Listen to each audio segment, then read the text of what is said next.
Hey, good morning. I'll be using episode number 329. What's going on, Scott? Wow, everything.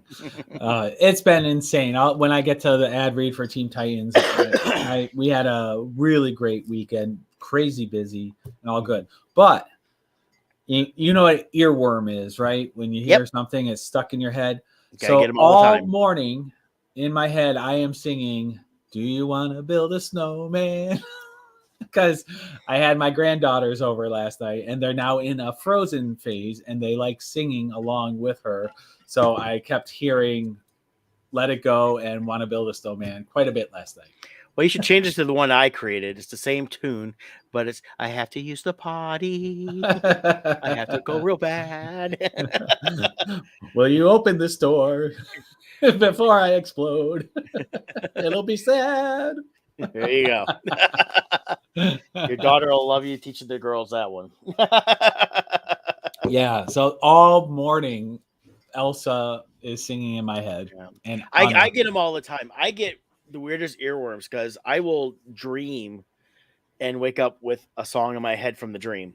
Yeah. And it'll come from nowhere. It's like, I haven't listened to that song forever. Why is that in my mind? Yeah. So yeah, music and memories are just interesting. Like with that, like even sometimes you hear a song in the distant background, and all of a sudden, next thing you know, you're singing it all day, and it's like, why am I singing this? And you forget that you heard it in some background somewhere, and right, you're like humming a tune, and it's like, go away. But yeah, I and then know you want, you can't remember any of the words. That would be a fun episode. Songs we sing wrong. Oh, wow, there's been a bunch of fun in that. Misused lyrics. Oh yeah, I mean the biggest one is there's a bathroom on the right. Yeah, it's in a bad moon, and one of them with Jill. This was so funny. When we were running one time, and the Toto song Africa, and he sings how I blessed the rains down in Africa. He's singing about, if I remember the story correctly, his father was a pastor or a missionary, and they did trips to Africa. So a lot of the stuff he sings about in that song was from his younger years. And part of the missionary, he says, I blessed the rains down in Africa. Well, Jill always thought it was, I guess it rains down in Africa. Okay. And so she's like, what a weird thing to say. I guess it rains. Of course it rains. I guess it rains down in Africa. Yeah. I'm like, they got water everywhere. They say bless. And she goes, why would they be blessing rain? That doesn't make sense. And then she, with full confidence, she looks at me. She goes, I am 85% sure it is. I guess it rains. So it's fine to have such confidence in an 85% rating. So then we pull up the lyrics, and it was that. So we always, now our joke is, I'm 85% sure. There's a let me see if I can find his name real quick. There's a British comedian that does wrong song lyrics. Oh, nice. And he plays a bit of it and then does the bit where he goes, this will change. I think it's Peter K. That's his name right here. It's got to be him. So if you look up Peter K, I'm pretty sure this guy, and he's got misheard song lyrics, and he does like little bits here and there. Does he wear a wig and stuff while he's doing it? Oh no, this is a different guy. No. There's a guy who does TikTok videos doing similar thing, but he probably stealing from him. Yeah, could be. Here, let me share this. There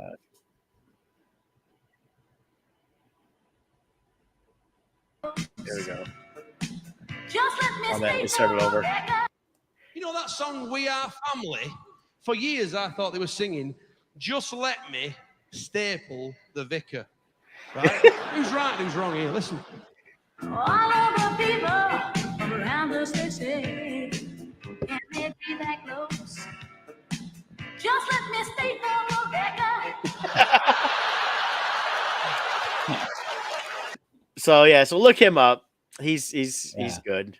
Well, that's like, even like those chants you'll like in the stadium, and like whatever there'll be like 8 different phrases, and they all sound like that's what it's funny how just seeing words can completely change what you hear. Right. Yeah. And then the other famous one is wrapped up like a douche. Oh yeah, wrapped up like a douche. Yeah, He swears it's deuce. yeah. It's supposed to be like a. I think he's talking about the car, the deuce and a quarter. Yeah. Yeah. But I've listened to it. There are times in the song where it does sound like deuce, but there's definitely SHs in some of them. I think he says deuce, but he has a slur in there when you're singing. And I've heard that you hear some people singing, and you go, okay, they're slurring the word right as they're going through it, and it's just something that way it comes out. So yeah, but yeah, fun stuff. It's fun. Me and my buddy, his name's John Delude. I haven't seen him forever. I got to track him down. We used to drive together to high school, and he was a long-haired, heavy metal rock and roll guy. And what was the band? There was a song where they would scream the Sea of Agony or something. There's a part, but it would sound like to us the Sea of Eggnog. So when we get that part, we'd yell out. Well, you got to remember that's in the 80s to 1990 and a little bit past that is the cassette era in the cars. Yep. And for the most part, if you're in high school, you have a crappy sound system in your car. Yes. Yes. With serious distortion because you've blown out the little dinky speaker they put in the door. Yeah. It was never meant to handle anything more than a soft metal D. We would headbang to those in his Pontiac 6000. Oh, wow.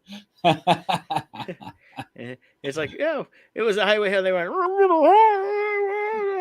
this is sounding really good. Yeah. That's what made the Wayne's World scene so iconic, I think, because so many of us lived it. Uh-huh. You had that friend and you'd be in the car and blasting the music, singing along. Oh, man. And when I was in college, like getting ready to finish college up, and I had some friends of mine who still hung out with that I worked with at the time, and we'd all hang out. And the one buddy just had always bought CDs, so he'd come with a big CD thing in the car, and he just controlled the CD player at the time because I had a CD player in the car, and I was one of the first ones people that they knew they had one. So and whatever, just something like that. So. Or the friends who had the CD changer, like they could put 6 CDs in at once. I had one at one time, yeah. So in fact, it came built into. With did it come built in? I think if it didn't come in, I bought it in whatever. But I had it in my Ford Escort that I had for a while there. And when I turned the car in, of course, I wasn't going to remove it because I was like, it's a pain in the butt to remove. Yeah. So I just left it. But it was a cool little thing to have that. You pop 5 discs in there and boom. And then there was a couple of them they had in the dash ones that actually would hold like 3 or 4 CDs. I could switch them out. Cartridge, and it was just, but it would hold them in there and go between them. And that I liked the one I got was in the early 2000s was you could it would play MP3, so I could burn one disc with like 150 songs and just play that. Problem is, it always started at the beginning. So yeah. Well, hey, we got some more stuff to talk about, but let's get these ad reads out of the way real quick. So I'll start with Loringer Family Chiropractic Center, PC, located in Belleville, Michigan, and Dexter, Michigan. They take great pride in providing the finest chiropractic care to each and every patient, offering on-site digital x-rays, orthotics by foot levelers, unlimited essential oils, aromatherapy, full line of items, all in a family-oriented environment. Give them a call, 734-697-4244, and they can help you out with all your wellness needs. Definitely, for sure. And we got Team Titans Real Estate. Why? Because you matter. That's right. Even though we utilize the latest in tools and technology to maximize your home buying and selling experiences, we never forget at its core, it's a people business. That's right. We go crazy and actually put you first. Go figure that. Industry-wide in real estate, sales industry-wide are down about 30%. However, Jill and I are having a record year this year. It's our all-time best year. And what is our secret sauce? It's just that recipe of relationship. We treat you guys well. Our bread and butter is just servicing you, and through that, we get the majority of our business is referral based, return clients, and things like that because people know we work very hard for them. This weekend, it was a killer weekend for us, but in a good way. We had a new listing. We were able to sell. We had 2 buyers where we were able to write offers for and get them accepted. We have 2 new buyer leads we're working on right now and a seller lead. Or we have a seller that signed with us, but it goes up for sale in about 2 more weeks, plus a seller lead.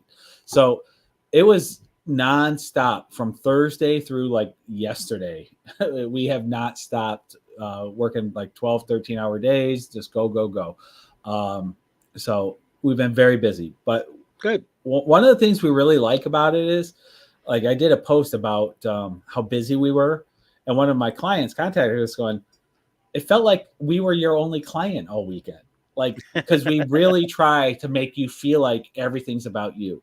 Yeah. And even though we were so busy, they felt like they were the center of our universe still. So that's what we do. We treat you. This is the largest asset you'll probably own in your life, your house. So we take it serious. We take care of your needs, but we also make sure our due diligence is correct in the paperwork we do and everything else. So give us a call, 586-232-5144, or just go to teamtitansofrealestate.com. Excellent. Glad to hear you guys are busy, man. I know it's it's tough been market, insane. but people are still having to move, change jobs. They need locations. So even with the crazy interest rates, that we're not used to, it's definitely, I'm seeing people. I keep getting notifications like if I wanted to buy a car, I'm already pre-approved. Of course, it's 7.5% interest because that's the going rate. But but yeah, definitely stuff like that. So, so this week I worked a lot myself, and because I got a busy personal life this weekend, but I did have time to watch a couple documentaries. Oh, and so a documentary. Yeah, first one I was like, okay, I'll put some while I was working on pages for Crimson Shadows. I'm working on the bonus pages still got some more pages to go. It's a lot harder than I figured out since the writer is really crappy. So no, I'm kidding. It's good. It's just time. It takes a lot. Actually, it's funny. Real quick on lettering, people think, "Oh, should we just?" But you get a plan where it's going to go. You can move it around. Sometimes on my end, because I'll do this with Scott, I wouldn't do this for someone that's paying that says, "Here's the words, just put it on." But I will do some slight editing just to reduce some redundancy. And then when Scott and I go over it, we may make some further changes, because sometimes, he'll have like this much and it really needs to be this much, it's just on the page, and also figuring out location of balloons and things to make sure it doesn't cover up the art. So I'll spend sometimes an hour and a half on a page. And to give a shout out to you, you've made your job a little harder too, because you came up with a really great style of, we're using different fonts for certain characters to get. That's the easy part. But it's an added layer of, a traditional comic book. It's the same font throughout. Pretty much, yeah. So, and I do work in with some of the special effects sounds, things like that, figuring out where that's going to go there. But it's all about placement and things like that, and it's an art form in itself. It really is, and but I'm enjoying doing it, and hopefully I'll try to get done for this week. I just lost time because of work, and that, but we're getting there, and it's looking really good. I think you guys enjoy it once you get the trade going. But one of the documentaries I watched this week, so I watched a couple, was the Milli Vanilli documentary, and this is on Paramount Plus. And Scott, do you have Paramount Plus still? I do. That's that Bass Reeves show is on there that I'm looking forward to watching. We'll talk about that later, though. But yeah. Okay, but good. I got to tell you, I was never really a big fan of Milli Vanilli. I knew their songs because they were played everywhere when they were hot. But I never I saw them. I was like, yeah, whatever. I don't care. It was just that popsicle music that just was never what I wanted to listen to.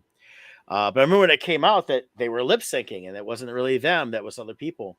So this gets into it now. In this documentary, it's mainly with Fab, because Rob has passed away. He died of a drug overdose several years ago.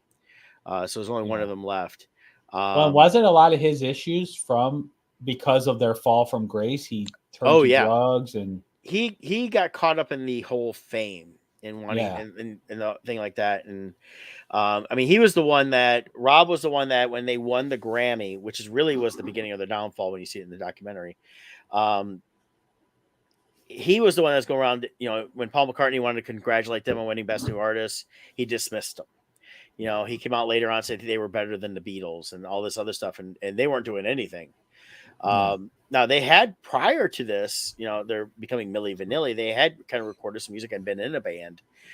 So they can sing, not necessarily what you heard on the thing. That was a whole nother guy who is in the documentary. So I definitely recommend if you're, I think the interesting about it is it talks about how music kind of changed there, but then at the same time, how much has really changed.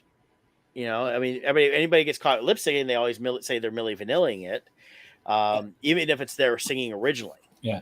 Well, and back then it was very taboo if you were a singer who was lip syncing. Yeah. Even if you were lip syncing your own music. Now it's standard. Yeah. You know. Yeah, it's become a standard thing to do, mainly because of with high definition sound and audio and picture and all that stuff. They want it to sync up properly, and the best way to do that is to have it pre-recorded.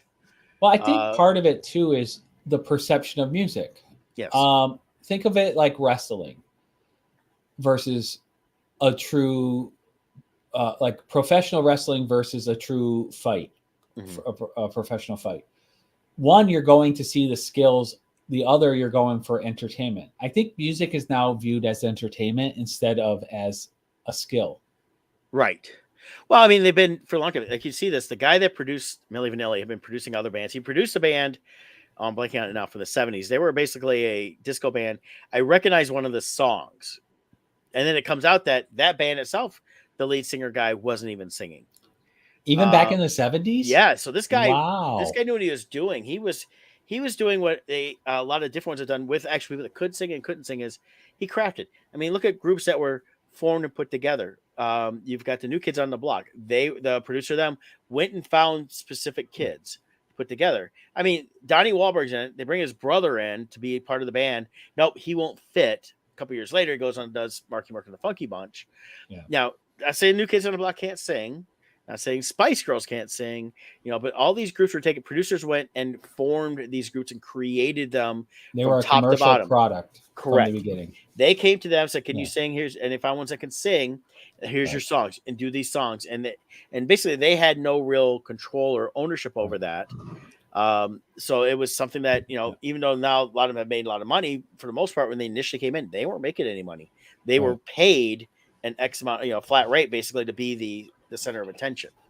Right. Well, and look at once MTV came out, music changed. Yes. Because it became a visual medium. People naturally like to view attractive people instead of non-attractive people. Right. If you go back to people who were really, really famous for their singing from the 50s and stuff, a lot of them, if you put them into the MTV era, never would have made it because they would have been judged on looks instead of talent. And the Milli Vanilli era was producers realizing this. So it's like, okay, we'll pay the person who can sing, but we'll put the pretty face up on the screen. Well, and that's what it was. I mean, the merging.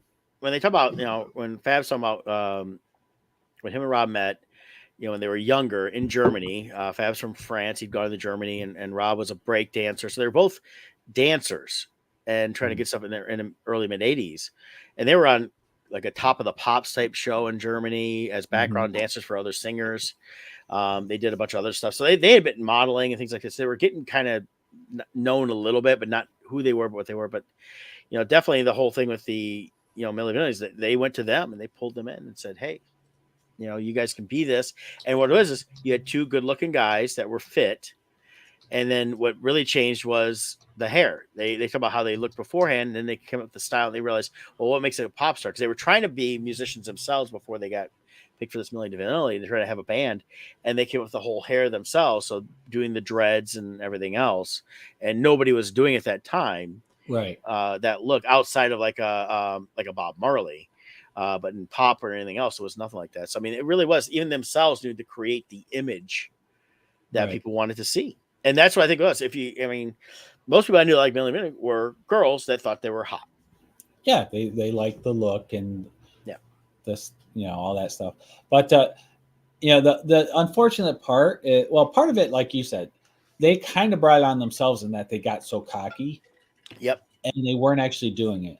But when the scandal broke, the world came down. I don't think the young people today understand, like the world came down on them. And the thing too was that it was they took the brunt of everything. Their producer, but it was the studio and producer that did it. Yeah, the producer didn't. He's the one. And actually, when they got signed to Arista Records in America, they didn't know they weren't the singers. And part of it was that producer was really good enough to dealing with the main guy from there, who was known, saying, "Hey, we got this. We're good. We're over here. We'll just do this and we'll send it to you." And he fooled him in that way. So, and then the producer comes back, and he basically walks away scot free. But he also Right. made $500 million. Right. Yeah. So all the hate fell on them, and Yep. the producer was fine.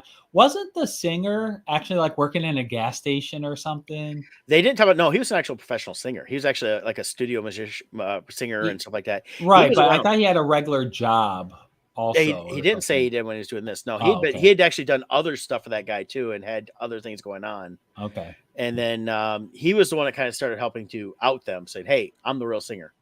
I'm the Yeah. real singer." Now there was several things I saw years ago that's right. Here's the real singers of Milli Vanilli, and it wasn't the ones I saw in this documentary. You know, they changed it. They said it was a bunch of white guys. It wasn't. It was a black guy that was their main singer. What they did was they had two sisters that were white that were the background vocals on all the Milli Vanilli songs. And then they did that same producer, you see this in this, puts together another band saying this is the real Milli Vanilli, and it wasn't. Half the people in that were fakes too. Yeah.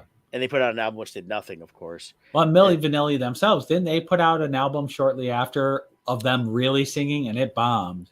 Yeah, they sold like 2,500 copies, but part of that was nobody would have paid. I mean, several things are going on in music at that point. One is nobody wants to touch Milli Vanilli. Number two is nobody cared because of after everything is done. And three, grunge was also getting into full effect, so the style of music was not even going to be listened to. It was changing. But no radio station, nobody was going to play their stuff at all. I mean, initially their stuff went. I mean, radio silent. It was like nobody would play anything. I heard a Milli Vanilli song within the last year on Sirius XM, and I think it was on the 90s channel with Downtown Julie Brown, who's in the documentary. She talks quite a bit about this because she was right there in the middle of it all, seeing it as a reporter and a host for MTV. Right. But I think it popped up in hers because it was during the time they were doing like a 1990 countdown, and of course their song was in there. Yeah. Blame it on the rain. That was the second one. That first one, I forget the name of what it was, but that was the first big hit, and then that was the second one. The other one. And the singer that did the person that created that song, really, I think didn't want that. They talk about that in the thing too. But I will say this at the end, and this is kind of a little spoiler. Oh, girl, you know it's true. Right? Yeah. Ooh, that's right. Ooh, I love you. Yeah. So, but and this is a little spoiler for the end, but I still recommend watching it. Is at the end you do see Fab. He does sing and perform where he lives at over in Europe. He's married. I think he's got like 4 kids. In this picture on the screen, Fab is the one on screen left, right? Correct. Yeah. Yeah. The other one's passed away. But yeah, but when you see him at the end, he's singing with a band, a performance of that. He can sing. He really can. And the thing is that they both probably really could sing back then, even if they had someone that worked with them on, the actual performance, instead of creating this fake personas. Yeah. I mean, the songs were catchy, but had the studio provided the lyrics and the music, I do think because it was such a visual medium at the time, I think they could have pulled it off. Yeah, well, with some help from the studio if they used their real voices. What is it? The producer put it together before they even hit it big, and he did this locally over in Germany and that. And if he instead of trying to put together, say, okay, what it was is he went and found, okay, these are great songs. He found someone to sing them. Had someone he recorded all the song. Now we just need somebody to perform them. So I mean, it was the main producer guy, and you see this in the documentary. He was the full charade. Yeah, but he was smart enough to really make sure when things went down to dump it on them. And say, no, that's all them, and walk away with all his money. So, and they really didn't make much on that. Morning, Kevin. Kevin's in the house. Yeah. So I recommend seeing it if you're interested in it all. I mean, it was actually, I put it on while working. I figured, well, this is something that if I'm half paying attention to it, I ended up while working paying a little bit more attention to it than I thought I would. And it really kind of brings out a lot with the music today is how much of it is just generated studio, not really, anything. I mean, just even if they got the actual people singing, how much of it really matters. I think that's why I prefer to listen to like independent bands and independent groups. And I mean, there's some mainstream ones I like to see live and stuff like that. But it's different ones I've heard over the last couple of years have come out, and even they're out there performing live and they are still lip syncing. Mm-hmm. Yep. And people don't care anymore.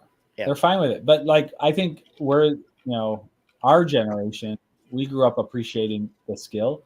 So we would rather hear somebody who actually wrote the song, experienced the song, sings it with emotion. They're actually singing on stage. Yeah. We'd Well, I rather don't necessarily somebody need. who knows I don't need that. somebody that. I don't need. You need really need somebody that wrote the song, even wrote the music. But it Well, could be their yeah. song, and but they're playing it live, Right. and it's actually them playing it. And you know, we see like the main people that did it. But even when people redo a song or something like that, I think it's fine. But it's definitely wanting to hear real music versus pre-recorded, and that's. I mean, anymore. I mean, some stuff they have to pre-record some elements. Yeah. But you One want to hear example, if you're seeing a band, I want to hear the band. yeah.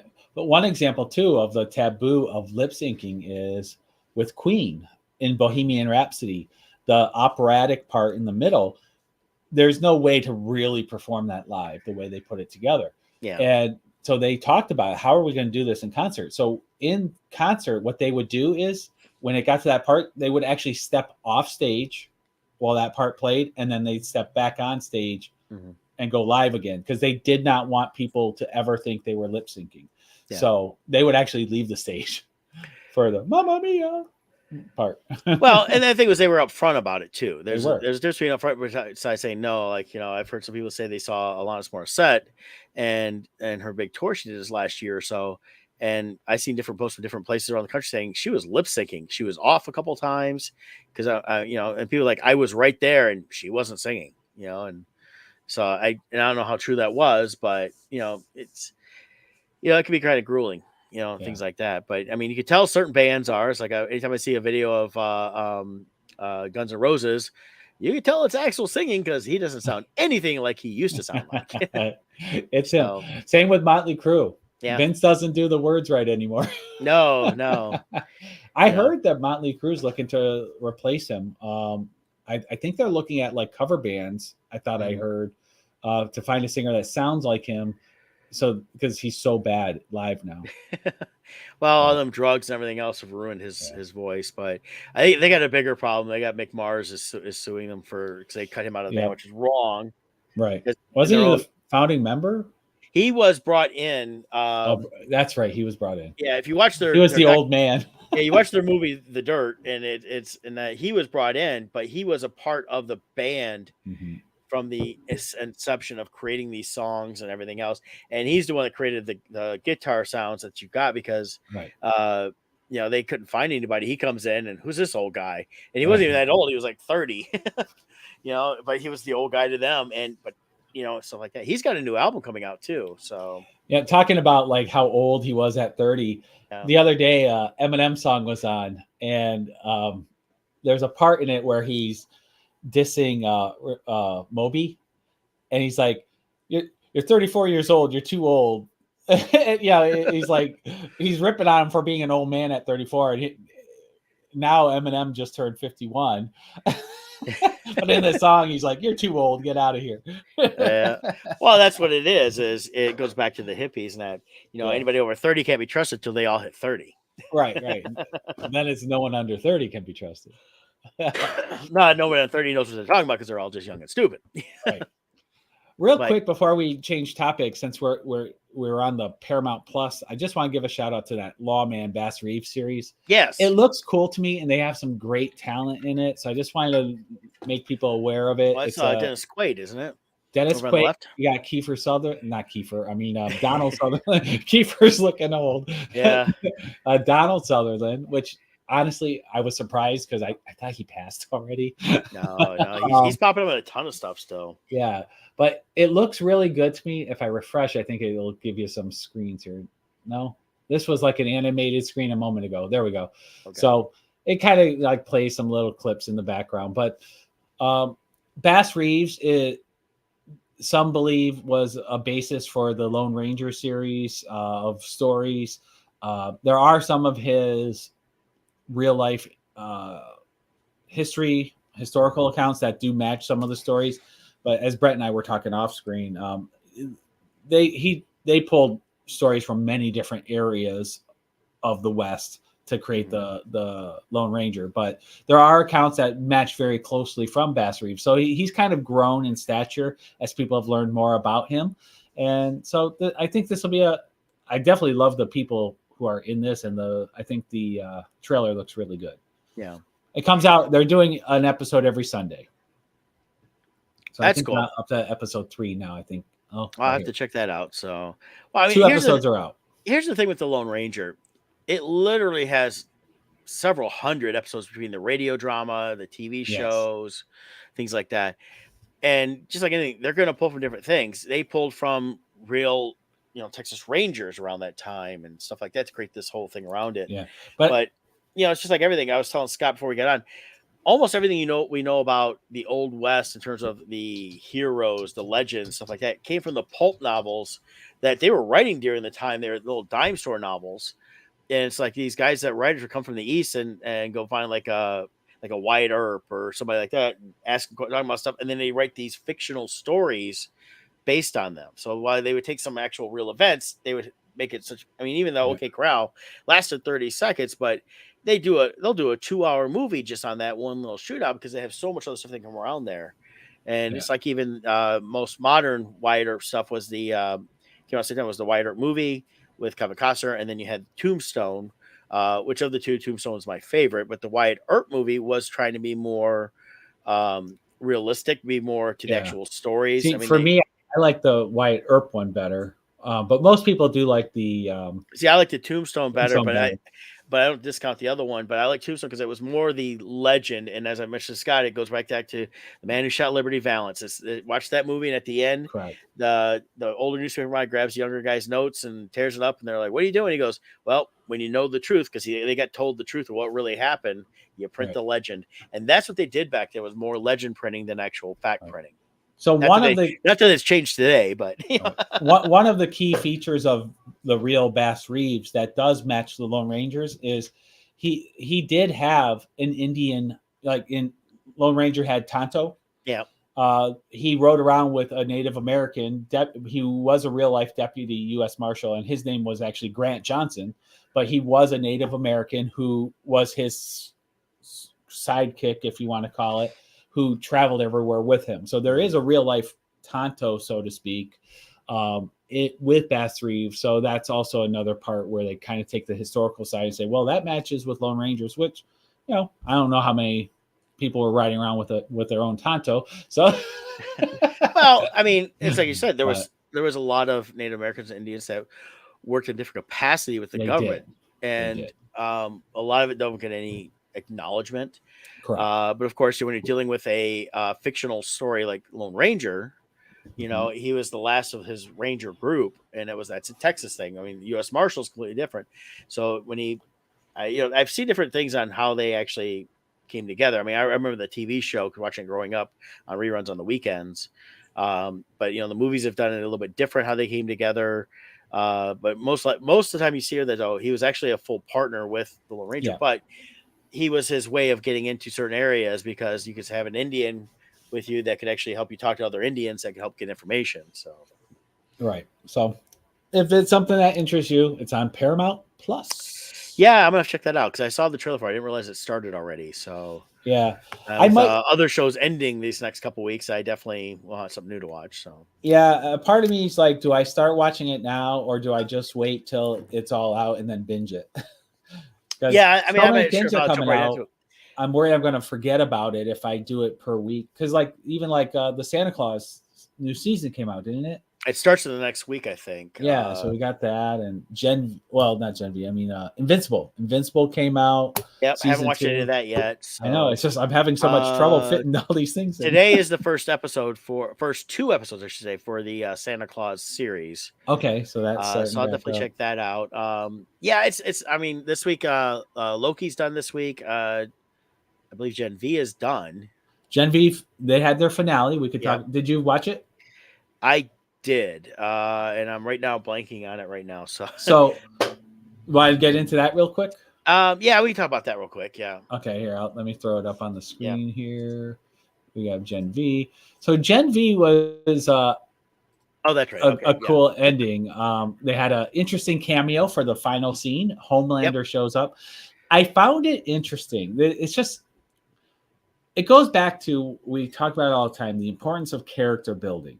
So you have a character like Homelander who is scum of the earth, but I was like so happy to see him show up. Like, oh, Homelander. Like, it's interesting the dynamic because he's such a douche, but somehow I love him at the same time. And he's like the worst person in the world. Well, the whole thing is we get 2 cameos in this at the end. Yes. And yeah, Homelander shows up, and the thing is that he did what you expect him to do. Took the wrong side. He's controlled by Vought. the Vought and all that stuff. Yep. So, and what's he goes after? Our main girl there, we've been following this whole time, and basically, when he shoots his eyes at her, I'm like, oh my god, they're gonna kill her off. She's an awesome character.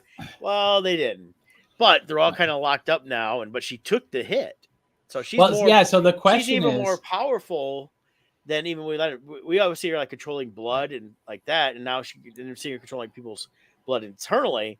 But she's much more powerful than they even explored in this season. Well, so I want to throw in the one other. That's the assumption everyone's jumping to. Yeah. Or did he shoot her with less power because Vought wanted her alive? It could go either way. So it could go either way because his blasts are very powerful. So either she is much stronger than we think. Yeah. Or he purposely is allowing her to live. So we don't possible. know which. But this will tie into the showrunner said this will now lead into the next season of The Boys, and the ending of the next season of The Boys will then lead into season 2 of this. So they are planning on kind of leapfrogging back and forth. I think it's cool because we're seeing some different sides of everything. Because we saw like the main people from Vought coming in out here and there, and that. But yeah, the other thing we see is Butcher at the end. So there was a mid-credit scene, and Butcher only one line, which is typical Butcher. Yeah. But that was exciting to see as well. I liked seeing him. But we also got a grand, in the style of The Boys, this wonderful carnage scene as the woods, the people being held captive in the woods is let out, and they're just rampaging through, and just everybody's dying, blowing up, and all kinds of stuff. So that was interesting to see. Yeah.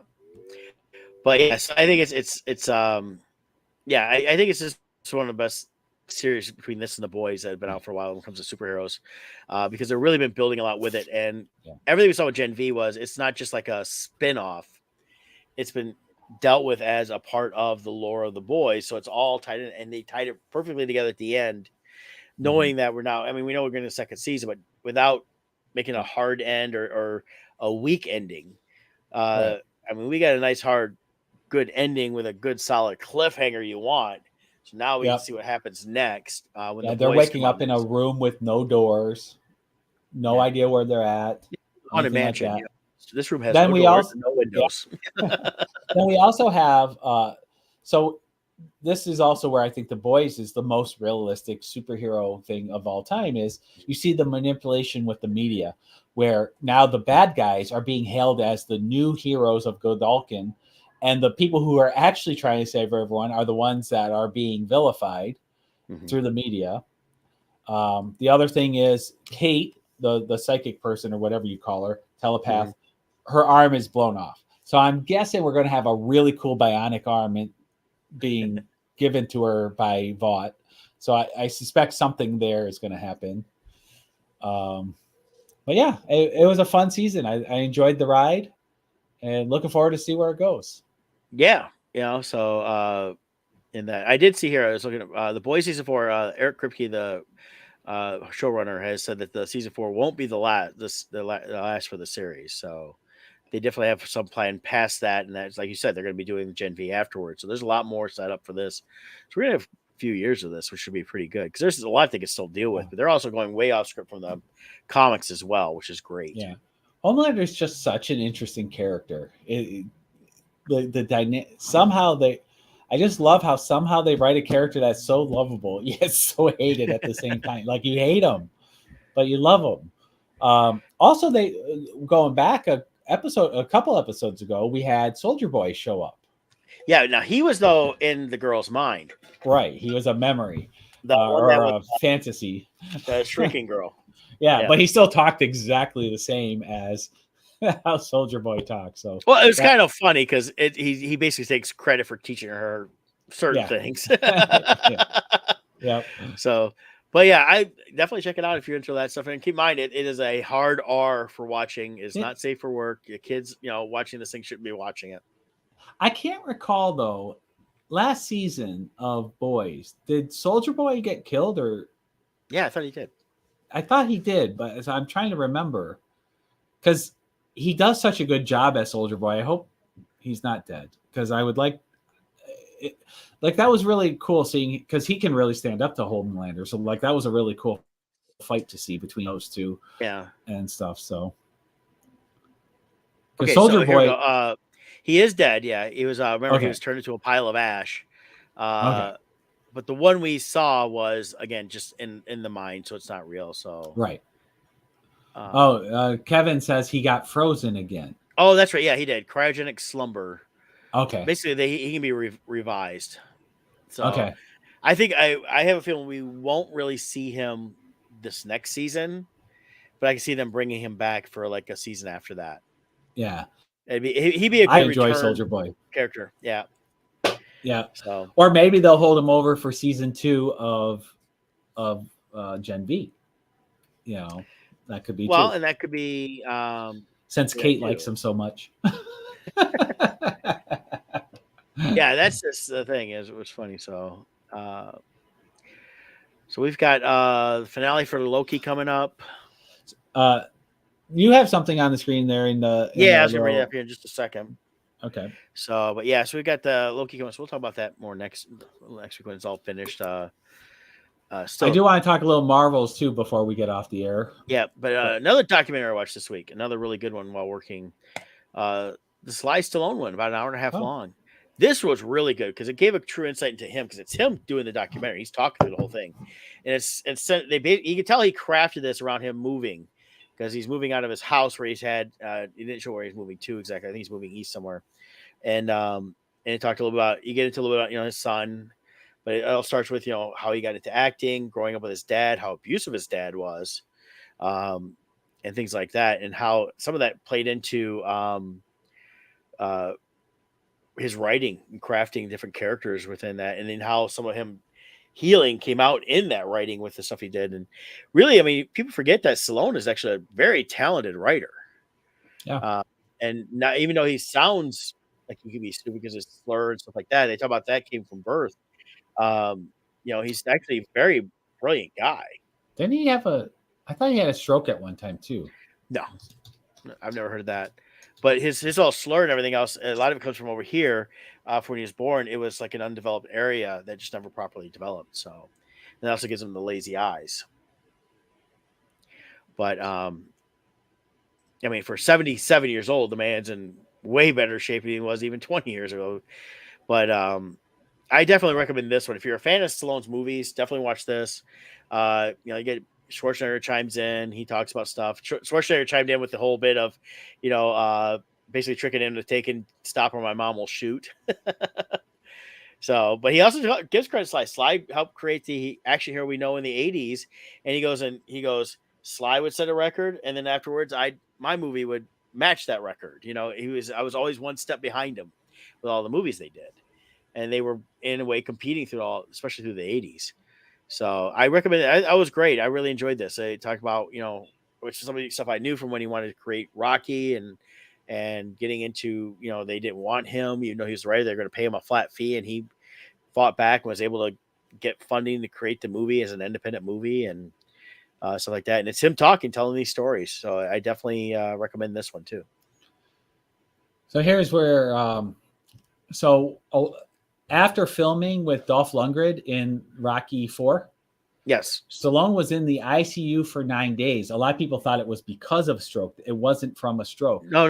Dolph Lundgren beat the crap out of him. Because they were really hitting each other. Yeah, and he hit him so hard, his heart fluttered. His heart had issues, and he spent 9 days in the ICU fighting Dolph Lundgren. Yeah, and it was just because they went at it for Rocky 4. Yeah. It was not just the battle you saw on screen; they were really going at it. And they had people in the audience really there, and back when we didn't CGI everything. Right. Well, they had to. I mean, but even in the first movie, they had just a limited extras casting, so they had to coordinate the shots to make it look like the place was more full than what it was. Right. Yep. So and things like that. And then Yeah, Stallone's an amazing story when you listen to it. Originally, he wrote Rocky. The studio didn't want him. And they offered him some good money. They offered broke him, at the time. Think about this: in mid '70s, getting offered $250,000. But keep in mind too, he was just for the writing, right? And he was so poor at that time, he had actually sold his dog off. Yep.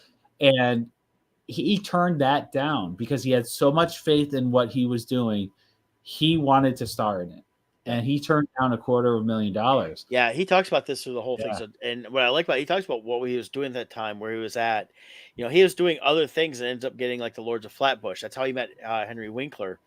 And he talks about showing up in L.A. and the only person he knew was Henry Winkler. So he called him up and said, and basically got a little help from him. And at the time, this is the Fonz. He was just becoming the Fonz and was the biggest name in show business. So.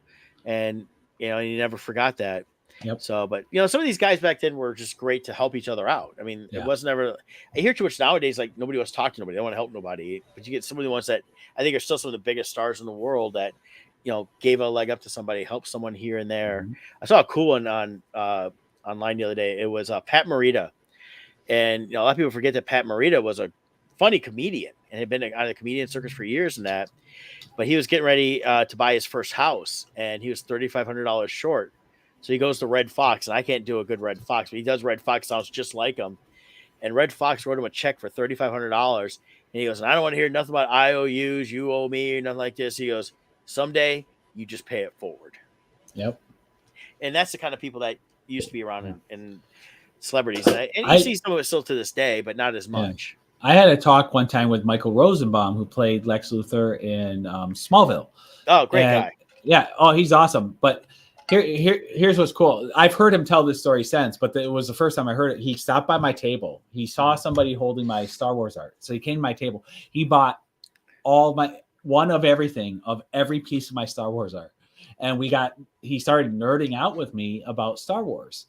And he told me all about how Carrie Fisher, when he first became an actor, Carrie Fisher actually came across him, thought he had potential, and allowed him to move into her house for free.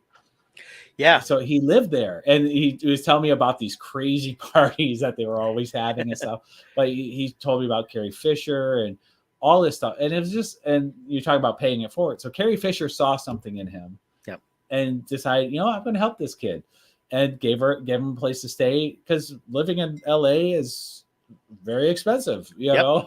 And so she helped them a lot in those parties, helped them network, meet people, and stuff like that. So it's really cool when you hear when people help each other out like that. Yeah, and that's what a lot of it is. And it's, I mean, all the talk we hear these last couple of years of Nepo babies, it's like, you know what? Yeah. It's great that, these people that want to trash, it's like, you know what? You could have something similar without actually being related to them. If you were actually a decent person, get yourself out there, meet some people, you just have to network. It's networking. But we talk about it before, behind the scenes at comic book conventions. It's a tight-knit group, and the people who think I don't need anyone, I'm not helping anyone, they tend to kind of come in and go within a couple years. Yep. But those of us who we talk, like, we have a good group of friends where we're always talking. We're on the road. We go out to dinner together, all this stuff. And you hear things like, what opening is there? Who's looking for someone? Oh, I need a cover artist. You hear things and you help each other out. Well, and that's the whole thing. And it's different things, like, you get to know somebody and they offer you stuff that you look at. I mean, I turned down a table at a show from George, Perez, because he said, "Oh, I got a table, you can have it. I'm not even gonna be at it." And I looked and said, "No." I said, "One, that's your table. If they do that, they wouldn't want me there. Number two is it doesn't fit my schedule anyways." But but everyone coming up, you're not George. No, I'm not. But it's things like that. But then it definitely is. It's like that people say, "Oh yeah, I'm working on this or this." Oh yeah. Well, hey, send it to me. I'll do this for you. Or someone says, "Oh, big name person." Yeah, okay. I see how to charge you, but I won't charge you as much. And and you get to know people, and it's all network. You get to know people. But even on our level, as independents, we know a lot of people in that same level, and we try to help each other out. We give other tips. We hear about stuff. But when people come in, I mean, it's like I talked to somebody at Colorado Springs first year we were there, it had pins, and I said, "Oh, do you mind me asking where you get your pins made at?" She goes, "No, I don't like to share any of that information." I was Right. like, "Really? You don't like to share any information of that?" I said, "So is this your artwork then?" And she would not say a word. So I was like, "Okay, so you're just buying pins based on Yeah. these anime characters, and you're selling them, and Probably that's why buying you them don't through know." Wish, buying Probably, 1,000 pins for $10 and probably. But I've heard that before. Several people I look at and said, "So is this really your artwork, or are you just reselling stuff you bought?" I said, because Yeah. I'm sorry, when I ask anybody, I mean, I ask all the people we know, "Oh, where are you Yeah. getting this done?" "Oh, here's who I deal with." Why? Because it gets that company more business, so they can stay in business for Right. what you need. I'm not Yeah. looking for your artwork. I'm not looking for your stuff. And to act like I'm a competition, I told people this for people say, "Oh no, there's competition at Comic Con." Really, there's not. The No. only thing you're competing with is yourself and talking to people. Yeah. And the thing you got to realize too is people are not going to always like everything that's out there. So it's like, Well, yeah, it is and what when it is. like Tommy Castillo, when he would set up, he was kind of the founder, I think, of the big wall displays.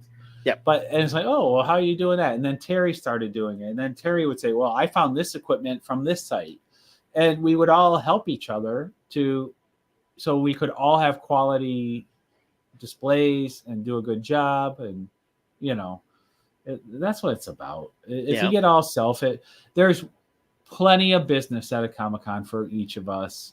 And in some ways, we help each other. We make more money when we help each other because the better experience the fan has, the Mhm. more likely they are to come back. Right. And I said that for years. And unfortunately, there's people that are always trying to find fault with somebody, Yep. distinguish stuff, cause problems. I mean, it's like it's all junior high school bull crap again. But again, I've watched these people come and go, and there's people that they're there for a year, 2 years, like you said, and then they're gone. What Yeah. happened to them? They didn't make any money. They made no friends, and the few friends they had bailed on them when they got real work because they were like, "Well, you didn't help me. I can't help you." Right. Let's see. We're coming to the end here. Want me to throw up Marvels real quick? Yeah, I mean, the movie hasn't released yet, but we've heard a lot of stuff on it. But I think this is an interesting thing that we should talk about real quick. So I was wondering, leading up to this, Brie Larson is not a favorite person in the MCU by fans. And as we were going through this, they kept lowering expectations. But a part of me was curious as we got really close here, would there be a bump where, people who maybe, sometimes people say they're not going to support someone, but they still do because whatever. But what's interesting is they started at 140 million. Then they lowered expectations to 80, then to 70. Now the expectations are between 50 to 60 million for the Marvels movie. So it keeps dropping, and we're about to have that released tomorrow, right? Tomorrow night? Released, previews are tomorrow night, and then Friday's the Yeah. actual opening day. But I was looking at another site here too. They're predicting the domestic total is somewhere between 110 and 100 and no, sorry, that's the wrong one. Let me find the right one here. It's I moved it a little bit here. It's here we go. 121 to 189 million is the range for where it'll end up at in the box office total. But I think that's the global projection. No. That's just total domestic. Total domestic. Okay. Right. And that's not opening weekend. That's the entire run. The entire run. Yes. Whereas a few years ago, that would have been an opening weekend for a Marvel movie. Easily. Yeah. Yeah. They always broke 100 million. Yeah. The opening is saying 50 to 75 million. We'll see if it breaks 50. I don't know anybody's going to see it. They dropped a bunch of spoilers this week. Have been all over social media, YouTube. You can find some of the things listed there. Well, even the headline here, I think they're projecting 140 million global for opening weekend. I mean, that's low for global. Right. I think that it may, with the spoiler, some people will say, "Oh, I know the spoiler, but I want to see that spoiler now." So they can go see it live. It's a spoiler tied into the multiverse that doesn't really have any true ramifications on the ongoing movies of that Marvel's doing, because Marvel really needs to just stop, regroup, and restart. Because I mean, there are articles popping up. They're looking at going back to the classic characters they've already been dealing with. So we can go back to Iron Man, Captain America, things like that, which we know we have a new Captain America movie coming out because they set it up with Captain America: Winter Soldier, but we're getting zero feedback on any of that stuff anymore. Everything they've talked about has been tied around the Marvels and what Fantastic Four is going to do. So, right. Yeah. So I'll be curious to see how this goes. One thing I know is this: the last year, 2 years for Marvel, they've been underperforming what the projections are. So if they're projecting 50 to 60 for a domestic opening, I'm wondering, is it going to really be in the 40s? Oh, that's what I was saying. I think it could hit 50 because of the people that say, "Oh, I want to go see this spoiler," and they already know what it is, but they want to just actually see it. Yeah. And I'm just wondering if it's going to underperform these really low or not. So we'll see. We'll see how next week. We'll let you guys know how the opening weekend went. Yeah, I think it may do decent numbers opening within that range they keep talking about. Yeah, and it's going to drop fast. Yeah, the second week will be 80% drop. Yeah, because it's just, I mean, nobody cares. Nobody cares because, one is, I mean, and I know they can't promote their stuff now because of the SAG strike going on. But Brie Larson has never been a positive talk about anything in the Marvel movies. Yeah, it's actually a bonus to them that she can't go out and talk right now. Oh yeah. I mean, because she's a horrible interviewer. Well, the problem is she doesn't believe in anything she's doing. She's just taking the paycheck, and it's like, I know it's not fake, but if you don't care, it's like, why would you even mess with it? But nope, she wants that big paycheck, but so she can go and spout off everywhere else. But she trashes all the stuff and then won't talk to anybody but certain people as they're reporting. She'll say stuff with the other ones that were sitting around when they were working on Endgame promotions, and they're looking at her going, "What are you talking about?" And stuff like that. So no, I'll maybe, like I said, I may watch it on Disney Plus when it hits that, and I can see that actually hitting a lot sooner than people expect. Probably by the first of the year. Yeah. Interesting. So. Yeah, I just double checked. So yeah, as far as the SAG AFTRA strike, studios, and this came out 8 hours ago. Studios end long day of talks, expected back at it Wednesday. Sounds like the big stubborn issue is still AI protections. So that's the big sticking point that studios and actors are not coming to. AI is a real threat. I mean, to people's jobs. It is, because it's. I have seen samples. Oh my God. A friend of mine who does AI stuff. Yeah. On the spot, he is able to take a video. He has his voice uploaded. He has a business where he does these videos. He just types in the script. And he is saying it, his voice, but he can easily say, I want to sound like Mickey Mouse. I want to sound like whatever. And in live time, he types it, and the AI instantly, his mouth is moving perfect to whatever he types. He's like, oh, you want it in Italian? Here you go. And all of a sudden, he's speaking perfect Italian, and it's his voice, even though he's saying nothing. And well, the thing with this is, just like I've said before with the actors themselves, is one is they should trademark their likenesses as well as their voices and things like that. And they can do that. Number two is, when you sign your contracts to be in something, you need to make sure wasn't provision. And this goes back years that they can reuse that stuff for future projects, and you don't get paid. Right.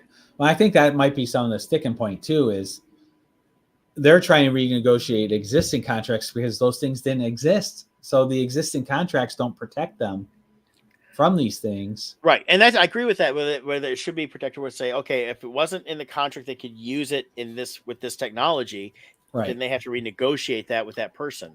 Right. But if someone signed off all rights and usage of that, like James Earl Jones, he sold his rights to Lucasfilm for Darth Vader's voice. Different estates are doing that too. The Stan Lee estate's done that with his likeness and his voice. They're doing that with several other. I mean, the John Wayne estate has been approached at times for doing stuff. So I think this is almost like the new retirement plan for actors. Potentially, is you do get your body of work, and then you negotiate a deal at the end of your career where somebody can use your past body of work for the AI database to reproduce you, as however they want. Right. And I agree. And I agree that they should have some protections. I just don't necessarily agree that if they was in their contract for something, that they should go back and say, oh, no, now that should be null and void, and I want money for that now, which is what a lot of them were saying, is they should be paying us but you guys had a contract that covered that. You're just not getting anything because it's streaming still or release still or things like that because you Right. didn't negotiate that in your contract deals. Yeah. So last thing on the Marvels, though, the Variety.com does list it as Marvels' first reactions praise it for being short and sweet and astonishingly wacky. Exactly what a comic book movie should be. I have to admit, take away my dislike of Brie Larson and my current apathy for Marvel, just because I feel like they've butchered these last two phases. Just purely based on the trailer, the storyline, it looks like something I would probably enjoy. Yeah, for the most part, it would be. Yeah, I but agree on that. But it's again, I just don't care enough. Yeah, I don't care about Brie Larson. I don't care what they've done in the whole series. Of course, a lot of the stuff that I see on here, praise it strictly for being girl power. It's like, so whenever they do the girl power stuff, it usually ends up being man bashing. And personally, it's like, why can't we have people like actually be male, female, or whatever, and all be good, and not have to say, well, one has to be, one group has to be significantly lesser, correct, to stand the other one up, and that's where I've run into a problem there. So, yep. So, yeah. I'll probably end up watching it on streaming, but it just depends on my schedule. Like right now, I would rather get caught up on Invincible season 2. I would rather see the Bass Reeves show. Last thing I want to throw out there, Marvel wise, did you see the trailer for Echo? No, I heard it was out, but trailer. I keep forgetting to check it out. So that looks good. Once again, though, it's like everybody in everything is female now. It's like, oh my God, they're going to probably kill off Kingpin in this season and bring back a King Queen or a Queen Pin. Right. It's like everything is that way, and it's just like, stop. It's over. It's no longer special. Like the whole point of the female character before was it's the underdog story, right? What bigger underdog than to have a female fighting this 300-pound guy who's huge? But now it's like every single thing is this, and it's just getting old. How many times can you have a female who just kicks her legs up around the neck, swings around to throw him off? It's like, it's the same thing over and over again. You know what? It was in the 80s, they had a lot of great female actions, heroes out there that did great jobs and even did some of that kicking their butt, stuff like that. But the problem is the way they write them. A lot of times I just don't believe it because they create these. It's like we talked about with that Predator movie. It's like, here comes supposedly she's a scientist, but now she can use every weapon that's ever out there. And I just was like, really? Yeah. Like, what part of her background is this? And she's taken on the biggest predator ever, and she's on his back fighting him. She would have been like a flea to him. He should have just threw her. Like, now I think they did a great job with the female character of Black Widow. The way Scarlett Johansson covered her. Love Black Widow. I love the character. I love the way Scarlett Johansson played her phenomenally. Yep. I enjoyed the movie a lot. It got trashed a little bit, but I thought it was just fine for what it was. It was a great look because they'd already killed her off. So it's like, okay, what are we going to do with her? They should have done a movie with her sooner. Yeah, that was the problem. If that exact movie got released in the proper point in the phase, I think people would have liked it more. Right. And they could have incorporated some of that more into the final phase stuff too. Yeah. And that, but the problem is that they do this movie with her that nobody wanted to see. And then, but she goes, you guys are complaining you want a Black Widow movie. You need to go. We need to talk about this. You got to go see this movie. If it makes some money, they're going to say, okay, people want to see a female action like this. It's like Bill Burr talking about the WNBA. He's like, the seats are empty. You're 50% of the population. Yeah. If you want this, you have to go. Right. Well, and that's the whole thing. It's just no matter what it is. If there's something you want, you have to support it. I remember at the time getting into an argument with some female, and she's bitching about her females not getting enough thing. And I'm like, well, did you go see the Black Widow movie? No, I didn't want to go see that. Meanwhile, I actually paid to go see it because I wanted to support it. It's like, wait, you're all girl power, but you won't pay to see it. It's not, you got to pay to see it. Yeah. Even if you don't like it, go pay to see it because then you're encouraging future projects. Exactly. And a movie I'm going to try to go see next week has nothing to do with girl power, boy power, whatever. It just looks like a really good movie. I'm going to go try to see The Holdovers with Paul Giamatti next week. The guy that worked on it also did his movie Sideways that Paul Giamatti was in. I like this. Looks like a good movie. I saw the trailer for this, but I'm blanking on what is this about? I forget. Basically, the kid in the center there ends up having to stay at his private school over Christmas because he's really got no family. So he's Harry Potter. And Paul well, no, he's not Harry Potter. I'm just kidding. Dumbass. He's Paul, and then Paul Giamatti is a professor there who basically nobody likes. So it ends up. I think it becomes like a friendship story here. And then the gal on the left there, sitting there, is also at the school at the same time. During that same time. So it's just a few people staying. Right. So he's. I mean, it's dealing with like a boarding school. I'm not even sure what year it's set in. And that I thought the trailer looked really good. I like Paul Giamatti too. He's a great actor. I think Paul Giamatti is a great actor. So it originally came out back in August, but it looks like it's hitting wide release now. So, or at least that's what I think it is. So I'm like, okay, because I've been, looking to see where it's going to be next week. So yeah, Magic Canton's got it next week. So I'll probably try to go Tuesday and see that. But the basic premise it says here is a curmudgeonly instructor at a New England prep school remains on campus during Christmas break to babysit a handful of students with nowhere to go. So it's just a few of them. And he forms an unlucky bond with a brainy but damaged troublemaker. So again, it just looked pretty good. And if it's like written like Sideways was, which came out probably 20 years ago, it should have some really good writing, really good character building. And definitely looking forward to trying to see that. The best winter stay over movie though I think is Snow Day. Chris Elliott, he's the snowplow man. He's crazy. Well, that's not a stay home thing. I mean, well, they stayed home because of a snow day. Yeah, it came out like 20 years ago. Chevy that Chase was such is an in awesome that. movie. I love that movie. yeah, they've tried to remake that one a couple different ways. Where is Chris Elliott now? We need him back. I don't know. We need his little hand. I saw him a couple years ago, and but he's I mean, so he's 63, so he can still be doing stuff. But he was on. I never watched it. I have to watch this Schitt's Creek. Oh, okay. He was part of that. And he's done a bunch of other stuff here and there, of course, over the years. I like him way back. His show Get a Life was funny. And then he did that Cabin Boy movie. Groundhog Day, he was brilliant as a supporting actor in that. Like I said, yeah, but Snow Day was I remember that came out. That was a Snowplow. Pretty big. You've got like Josh Peck from Drake and Josh was in it. Yeah.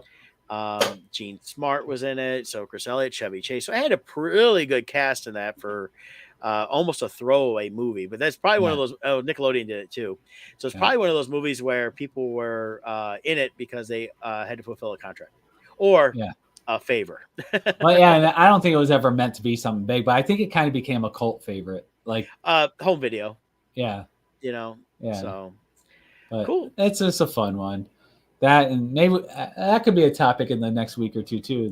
With the holidays coming up, what's our favorite Christmas movies? We haven't covered that in a while. Yeah, let's do that next week, and then the week of Thanksgiving we're taking off, so that's 2 weeks away, and then we'll be back the following week, and then I'll be gone the week after that. But we'll talk about that later. But yeah, so it's just so next week let's talk a little. We'll get everybody ready for the holidays a little bit. Although I as much as I love Christmas music, they're playing it way too soon in the stores. I have it playing in my car. Mainly because it's just been, it's starting to get a little chillier the next couple of days, but these 60-degree days, I'm like, it's not out. Nope, not yet. It's too warm. I have not put on the Christmas lights yet, though. Those they're up. Like I said, when it was warm, I put them up. I've seen a few. They're not plugged in yet. I've seen a few on when I've been out and about, but I have to admit, I do have WNIC on in my car. I do have well, Christmas the week of Thanksgiving, I'll put up my tree, so I'll get that up. And my thing is this. There's so much work involved with putting up Christmas stuff. If I put it up after Thanksgiving, it's too short. I put too much work in for it to only be up for a couple of weeks. So I like to put it up first week of November. When I decorated more, and I don't set up my Christmas village anymore at all, I would have started it by now. Yeah. But I just don't have the space anymore for the Christmas village, but I've got a lot of other stuff, and I don't do lights outside too much. I will be putting up the wreath. I put a wreath out up front that I'll leave up till mid-January. Yeah. And then, I do my Christmas tree in the house and that, so it's things like that, but it's, and I'll be getting that out probably next week. I'll probably actually get that next week and get it ready to put up. Cause I like having it up for Thanksgiving. Yeah. I just like the light. Even if I don't decorate it before Thanksgiving, I like having it on for the lights. I like the lighting Yeah. of it. Yeah. And there's sometimes I'll leave that up for a while just because we like the ambiance of it. So, Yep. but hey, Very join us cool. next week. We'll talk some Christmas movie stuff and other stuff. We'll catch you up on Loki, and I don't know what else we can figure out, but we usually do. So we'll talk to y'all later. Bye.